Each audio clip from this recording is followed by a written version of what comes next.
ॐ नारायणं नमस्कृत्यं नरं चैव नरोत्तमं देवीं सरस्वतीं व्यासं ततो जयमुदीरयेत् मूकं करोति वाचालं पङ्गुं लङ्घयते गिरिं यत्कृपातमहं वन्दे परमानन्दमाधवं वसुदेवसुतं देवं कंसचारूरमर्दनं देवकीं परमं नन्दं कृष्णवन्दे जगद्गुरुम्।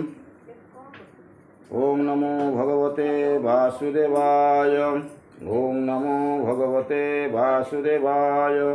ओम नमो भगवते वासुदेवाय।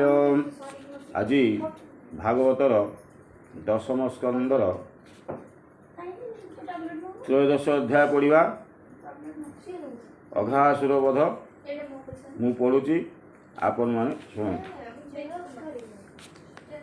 सर्प स्वरूपे अघासुर गीळन्ते वत्सा गोपबाळ श्रीकृष्ण कले तार वध त्रयोदशरे ए संवाद बोलन्ति व्यास मुनि शिष्य शुण राजन कृष्ण रस श्रीशुकोवाच गोपनगरे श्रीरंग खेलन्ति कुमारंक संग दिन हरन्ति वृंदावने घरे मिलन्ति रात्र माने हेमंते वृंदावने केळी राम गोविंद वनमाळी दिनेक प्रभु देवराज रात्रहु उपेक्षिले सेज रजनी अछि बेनी घड़ी निद्रा उपेक्षी नर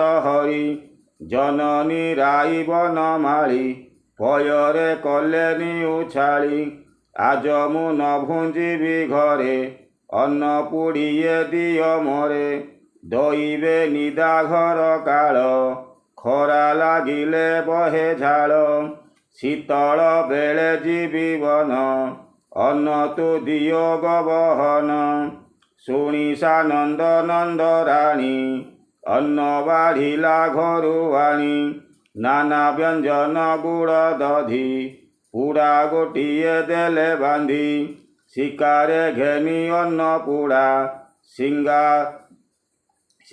काहाली बेड़ जोड़ा छंद दौड़ी कंधे घेनी गोविंद कले सिंगा ध्वनि गोप कुमरे थिले सोई कर्णे पशिला नाद जाई जेझार नाम धरी डाकी बालके शयन उपेक्षी नंदर घरे जाई मिली देखिले प्रभु वनमाळी बोलन्ति प्रभु देवराज आंभर प्राय हुआ सज।